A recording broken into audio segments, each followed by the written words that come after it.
तो जैसा कि हम लोग सब जानते हैं कि आज विवेकानंद जयंती है, स्वामी विवेकानंद जयंती है, जो युवाओं के लिए एक बहुत ही बड़ा मार्गदर्शक रहे हैं। तो आज उन्हीं के बाद से आज का ब्लॉग स्टार्ट करूंगी मैं।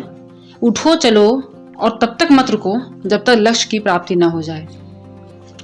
तो ये केवल इसमें एक एक वर्ड में आपके लिए मोटिवेशन छिपा है। मायने ये रखता है कि आप उसको किस नज़रिए से देखते हैं। उठो चलो मतलब उठो, बहुत हो गया, अपने आप को तुम बहुत डिमोटिवेट कर लिए हो, अब उठो और तब तक चलते रहो, तब तक मेहनत करते रहो जब तक कि आपका जो लक्ष्य है वो ना मिल जाए। ठीक है, ये नहीं कि आपके पास क्या है क्या नहीं है, क्या कंडीशन है, उसके बारे में बैठ के रोते रहना नहीं है। उठो चलो, बस हो गया, अब उठना है आपको और चलना है। और ऐसा नहीं कि फिर रुक जाना है, आपको चलते रहना है, हर दिन आपको मेहनत करते रहना है।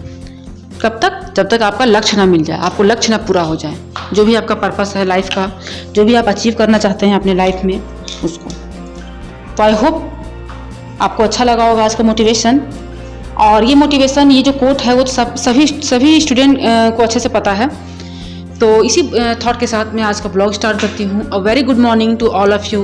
How are you all? I hope you all are doing good. I am also good. My name is Annu and now I'm preparing for KVS, but I am a UPSC aspirant. Okay? तो आज के blog में start कर रही हूँ pedagogy के revision से।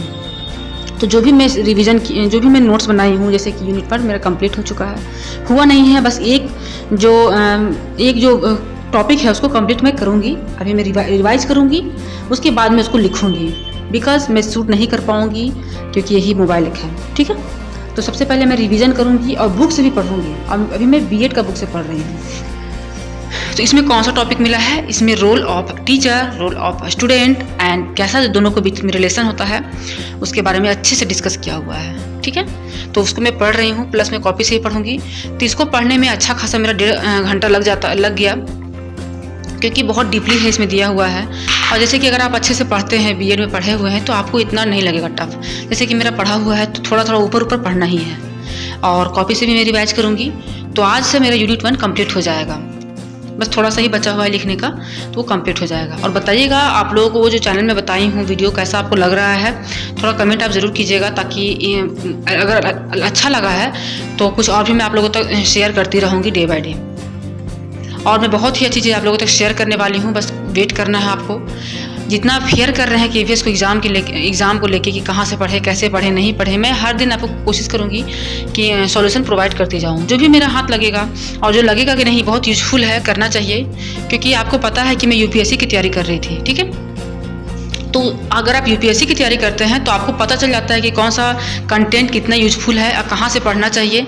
और जो एक यूपीएससी एस्पिरेंट होता है वो डीपली किसी भी चीज़ को डीपली पढ़ता है, ऊपर नहीं पढ़ता है। ठीक है, उसका पर्पस ये नहीं होता है कि बस यूपीएससी क्रैक कर देना है, उसका पर्पस ये रहता है कि वो ये पढ़े ताकि वो सामने वाले को बाद में पढ़ा सके।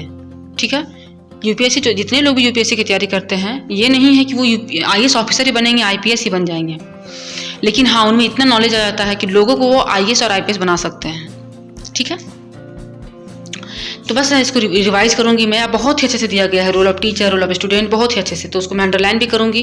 क्योंकि देखिए बात ऐसा है ना कि ये उतना आपको पढ़ने की इसमें ज़रूरत ही नहीं है।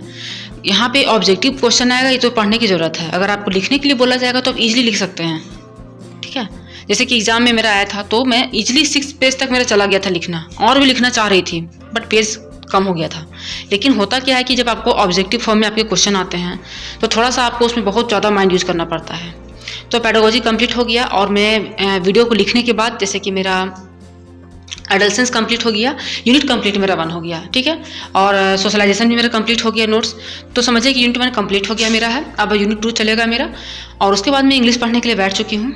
तो अच्छा खासा टाइम निकल गया, आई थिंक 4 घंटे में मेरा क्या हुआ, मैं रिवीजन की, उसके बाद मैं वीडियो को लिखी हूँ और अब मैं पढ़ने बैठी हूँ। तो अभी का टाइम हो रहा है 3 बज रहा है, और मैं स्टार्टिंग की थी पढ़ना 11:30 बजे से। ठीक है, तो अभी मैं इंग्लिश पढ़ रही हूँ, जो भी वोकैब्स में लर्न कर रही हूँ, बुक से भी और कॉपी से भी। और इसी बीच में बहुत कुछ काम भी निपटाना पड़ता है, जैसे बच्चे को देखिए, बच्चे को सुलाइए, और बस आप समझ सकते हैं अगर आप भी एक माँ है तो।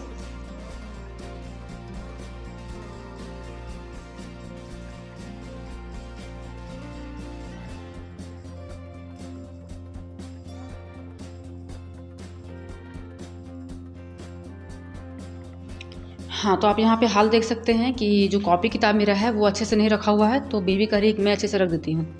तो बस हो गया पढ़ा हुआ टेबल पे, एक चेयर पे। बहुत मुश्किल से मैं उतना देर पढ़ पाई। इसी बीच में उसको सुलाई भी, उसको वो उठी भी। अब पॉसिबल नहीं है कि मैं चेयर में बैठ के पढ़ सकती हूँ, तो मैं ज़्यादा प्रेफर की कि पढ़ाई को बंद करने से बेहतर है कि थोड़ा दूसरा टेक्निक यूज किया जाए, जो मेरा one of the most interested जो है मेरे लिए रखता है। मैं ज़्यादातर इसी तरीके से मैं पढ़ाई भी करती हूँ। कभी कभी होता है कि बैठने को मिल जाता है तो बैठ के पढ़ लेती हूँ, कभी कभी टहल के भी पढ़ लेती हूँ। ज़्यादातर मैं टहल के ही पढ़ती हूँ। तो बस वही इंग्लिश को ही मैं रिवाइज कर रही हूँ। तो आज पेडागोजी इंग्लिश को बहुत ज़्यादा ध्यान देना पड़ रहा है। इंग्लिश आई थिंक 2-4 दिन से मैं नहीं पढ़ पा रही थी, क्योंकि मैं नोट्स बनाने में लगी हुई थी पेडागोजी की। क्योंकि एक बार आपका नोट्स बन जाता है तो आप रिलैक्स हो जाते हैं, बस आपको पढ़ना रहता है। तो बस मेरा अभी वही पर्पस है कि पहले नोट्स कंप्लीट हो जाए, और जो ऑथेंटिक मटेरियल है वहाँ से आप अपना नोट्स बनाइएगा तो ज़्यादा आपको थोड़ा सा रिलैक्स फील होगा।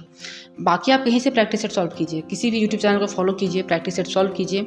बेस आपका स्ट्रांग रहना चाहिए बस।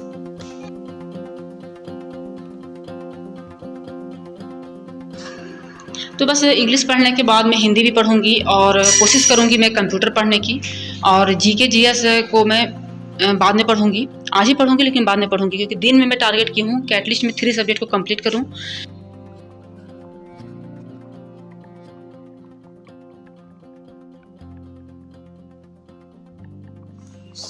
सो हे एवरीवन, तो आई होप आपको आज का ब्लॉग पसंद आएगा।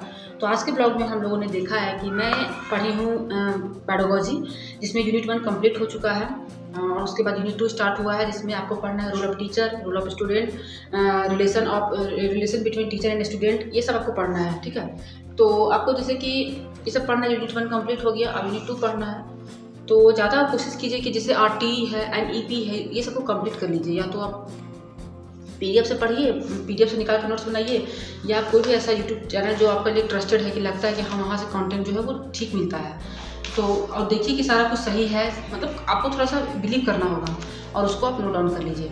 ठीक है, उसके बाद मैं भी पढ़ रही थी इंग्लिश, और अब पढ़ूंगी थोड़ी देर के बाद में पढ़ूंगी हिंदी। इस तरह से करके मैं ब्रेक करके पढ़ती हूँ। एक बार में ही आप सोचिएगा कि बैठ के लगातार पढ़ती रहूँ, तो ये पॉसिबल नहीं है, ये आप भी जानते हैं। और एक जगह बैठ के पढ़ना मेरे लिए पॉसिबल नहीं हो जाता है। इसलिए होता है क्या, कभी ब्लॉग में मैं पूरे प्रॉपर तरीके से अपने स्टडी को नहीं दिखा पाती हूँ। थोड़ा बहुत जो क्लिप होता है वही दिखा पाती हूँ आप लोगों को, क्योंकि ना मेरे पास कोई ऐसा रिकॉर्ड करने वाला है कि वो रिकॉर्ड करेगा, या ना मेरे पास उतना टाइम है कि मैं स्पेशली बैठ के पढ़ती रहूँ और 4 घंटे, 8 घंटे, 7 घंटे वो मैं आपको दिखाती रहूँ। ये पॉसिबल नहीं है। बहुत जो रियल है वही बोल रही हूँ, है ना। तो हम लोगों ने पढ़ा क्या, पेडागोजी, और जो मैं आपको चैनल बताई हूँ उसमें जाइए और देखिए कि आपके लिए क्या बेनिफिशियल है, नहीं है। और जैसा भी लगे आप कमेंट जरूर कीजिएगा कि हाँ आपके लिए यूजफुल था या नहीं था, ताकि मैं फिर कोशिश करूँ कि मैं कुछ और आप लोगों को बताने की। और मैं कुछ सोच रही हूँ, मैं आप लोगों के लिए कुछ बुक्स भी बताऊँगी जो KVS से रिलेटेड होगा, PRT, TGT, PGT तीनों के लिए। पेडागोजी का खास कर स्पेशल होगा, वो बताने वाली हूँ। तो आप कम से कम पहले ये बताइए कि आपको वो चैनल आपके लिए बेनिफिशियल लगा या नहीं लगा, तो कमेंट जरूर कीजिएगा। और वेट कीजिए, हो सकता है मैं बुक के बारे में बताऊँगी आप लोगों को, तो बस थोड़ा सा आप लोगों को वेट करना है। मैं भी वेट कर रही हूँ, मैं भी बताऊँगी। क्योंकि देखिए हम लोग के साथ क्या है कि हम लोग का जो हम लोग के जो सब्सक्राइबर्स हम लोग हैं, ठीक है, जो भी आप लोग सब्सक्राइबर्स हैं, फैमिली मेम्बर है, वो ज़्यादातर है जिनके पास बच्चे हैं, वही है मेरी सब्सक्राइबर्स हैं, ठीक है, फीमेल सब्सक्राइबर्स। तो उनके बारे में सोचते हुए मैं बहुत कुछ सोचती हूँ कि मुझे कैसे स्ट्रैटेजी बनानी चाहिए जो उन लोग के लिए भी वर्क करे या मेरे लिए भी वर्क करे। ऐसा क्या स्टडी मटेरियल पढ़ना चाहिए जो उनके लिए भी हेल्पफुल हो, मेरे लिए भी हेल्पफुल हो। ऐसा कौन सा बुक पढ़ना चाहिए जो आप लोग के लिए भी, मतलब मैं सोचती हूँ तो अपने तरीके से सोचती हूँ जो आप लोगों के लिए हेल्पफुल हो सकता है। अब जैसे कि सपोज दैट मेरे पास बच्चा नहीं है, और मेरे पास वो एक्सपीरियंस नहीं है कि बच्चे के साथ कैसे पढ़ा जाता है, और मैं आपको बैठ के अगर ज्ञान दूँ दे दूँ कि आप ऐसे पढ़ सकते हैं, वैसे पढ़ सकते हैं, तो वो रियल नहीं होगा, वो कनेक्ट नहीं कर पाइएगा। तो जिस चीज़ को मैं फेस कर रही हूँ उस चीज़ के बारे में मैं अच्छे से बता सकती हूँ। तो बस यही था छोटा सा ब्लॉग, और ब्लॉग पसंद आया है तो एक लाइक करके बताना है आपको। उससे मोटिवेशन फील होता है कि हाँ जो मैं मेहनत कर रही हूँ वो सही कर रही हूँ और वो आप लोगों तक पहुँच रहा है। कमेंट जरूर करना है कि हाँ चैनल के बारे में बताई हूँ मैं आपको तो आपके लिए कितना हेल्पफुल है, और वेट करना है बुक के लिए, ठीक है।